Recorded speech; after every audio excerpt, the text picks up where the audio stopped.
नमक हराम दोस्तों जैसा कि आपको पता होगा कि देश के बड़े बड़े लोग, बड़े बड़े यूट्यूबर, इन्फ्लुएंसर और न जाने कितने सेलिब्रिटीज जो सरकार के खिलाफ आवाज़ उठाने की हिम्मत नहीं जुटा पाते हैं।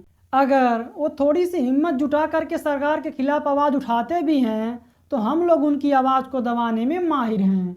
उन्हें किसी भी प्रकार से डरा कर, धमका कर, ईडी, सीबीआई किसी भी तरह से उनके आवाज़ को दबाने में माहिर हैं हम लोग। लेकिन दोस्तों, एक ही बंदा है जो सरकार के खिलाफ आवाज़ उठाने से नहीं डर रहा है। हमने न जाने कितने प्रोपोगंडा रचे, लेकिन फिर भी ये मानने को तैयार नहीं है। हमारे सारे के सारे प्रोपोगंडा फेल हो गए हैं। ये आदमी लगातार हमारे पापाओं के बारे में बोलता आ रहा है। देखो, वैसे तो हमारे बहुत सारे पापा हैं, primary, secondary, tertiary, temporary, permanent, लेकिन आपको पता ही होगा पापा तो पापा होते हैं।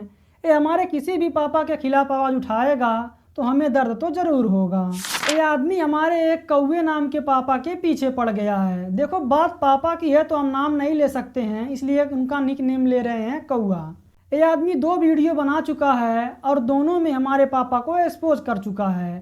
हमने भी इसके काउंटर में अपने पापा को डिफेंड करते हुए एक वीडियो बनाया था और उसे ट्विटर पर रिलीज़ किया था। लेकिन इस वीडियो की सच्चाई क्या है और हमने अपने पापा को डिफेंड करने के लिए एड़ी से चोटी कितना दम लगाया है, इन सभी को इस वीडियो में बताएंगे।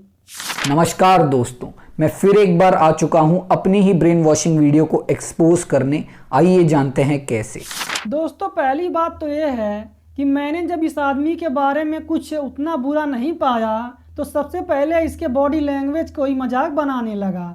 इसके बॉडी लैंग्वेज को मैं बार बार यूं करके लोगों को ये बताने की कोशिश कर रहा था कि मुझे कुछ नहीं आता है, मैं बस केवल इनके बॉडी लैंग्वेज का ही मजाक बना सकता हूँ। मैंने आपसे कहा कि एल्विश गैम्बलिंग ऐप्स को प्रमोट करता है, जो कि बहुत गलत बात है। उसे भी मेरी तरह कोर्स बेचना शुरू कर देना चाहिए, क्योंकि उसमें लोगों को आप पे शक भी नहीं होता और आप पैसे भी कमा लेते हैं। किसी को कोर्स से फायदा हो ना हो, उससे आपको क्या फर्क पड़ता है, एटलीस्ट आपकी इमेज तो बची रहे। और दूसरा पॉइंट दोस्तों, जिसमें मैंने बताया है कि धुराठी अपना कोर्स बेच रहा है, उसमें असली बात यह है कि धुराठी के अंदर काबिलियत है, इसलिए वो अच्छा कोर्स बना करके बेच रहा है। मेरे कौवे और मेरे सिस्टम में इतनी ताकत नहीं है, वो एजुकेशन नहीं है कि हम लोग ऐसा कोर्स बना पाएँ, इसलिए हम लोग सट्टा वगैरह प्रमोट करके कुछ पैसा निकालते हैं। मैंने अपनी क्रिप्टो करेंसी वाली प्रमोशनल वीडियो को कंपेयर किया शाहरुख खान और अमिताभ बच्चन के एमडीएच से और कहा कि अगर इन चीज़ों में कुछ भी गलत होता है तो वो हमारी गलती नहीं है, लेकिन गैम्बलिंग में जो भी लोगों को लॉस हो रहा है वो एल्विश यादव की वजह से हो रहा है। क्या लॉजिक है मेरी बात।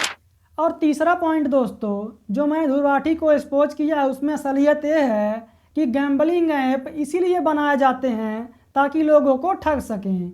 उसका डिजाइनिंग इस प्रकार से किया जाता है जिससे कि गैम्बलिंग ऐप बनाने वाले को ही ज़्यादा फायदा हो। मैंने इस वीडियो में भी अपना रिकॉर्ड बरकरार रखा है।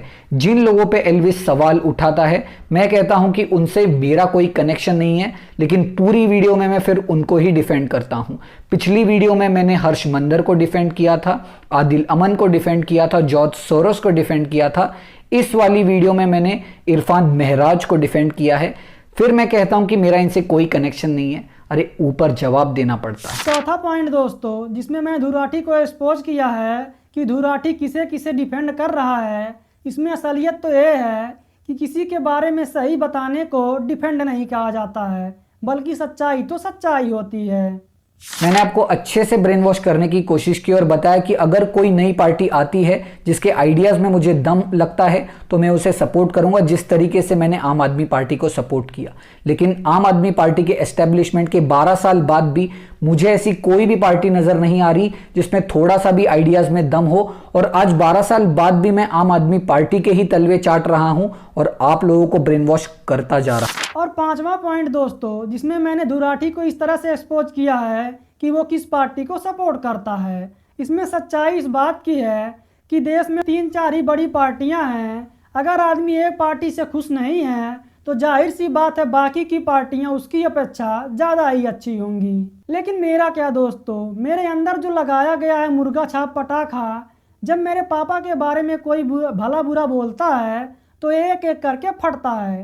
पता नहीं किसने लगा दिया है मुर्गा छाप, इसको लगाना चाहिए था सुतली बम, ताकि एक ही बार फटे और मेरा सारा भड़ास निकल जाए। मैंने आप लोगों को एक्सप्लेन किया कि किस तरीके से एल्विश बीजेपी से पैसे लेकर उनको सपोर्ट करता है, जबकि मैं किसी भी पॉलिटिकल पार्टी को सपोर्ट नहीं करता और किसी से पैसे नहीं लेता। लेकिन मेरी हर वीडियो में मैं नरेंद्र मोदी के खिलाफ बोलता हूं और मेरी ज्यादातर वीडियोस में मैं अरविंद केजरीवाल का सपोर्ट ही करता हूं।